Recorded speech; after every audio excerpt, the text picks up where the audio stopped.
And we've talked about domain restrictions already. And in your homework, you're required to identify domain restrictions when you're dealing with rational equations. That means the one with fractions in them.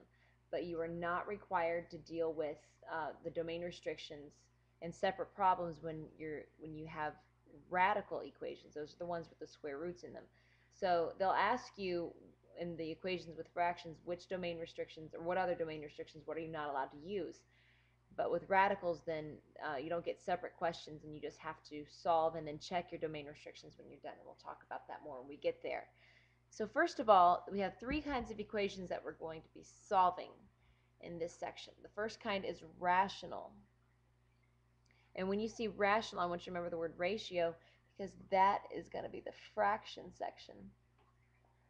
So that's the one with the fractions in it, and that means that we're going to be clearing our fractions, review how to clear fractions, and we're going to be using the LCD in order to clear them, and then we'll check the domain restrictions against that LCD.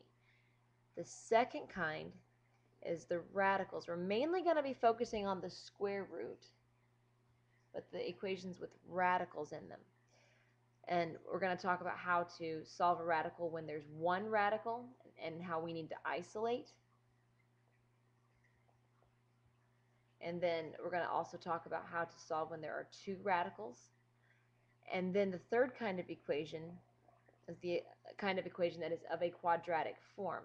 In other words, you're looking for some sort of setup where you have an x to the 2n plus some sort of b x to the n, and then plus a c is equal to 0.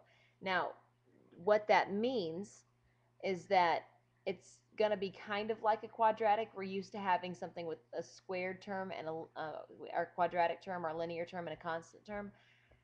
But what we're going to have here is something where we don't have something quadratic, but we might have the right ratio of exponents. For example, this might be a 4 and this may be a 2, and that one's still going to be constant. But I still have the right ratio. This exponent must be double this one, or I might have a negative 2/3 and a negative 1/3, and this one's a constant term. That's going to be something that we can pretend that it is a quadratic, even though it's not really quadratic, and it's going to be something that's called a quadratic form.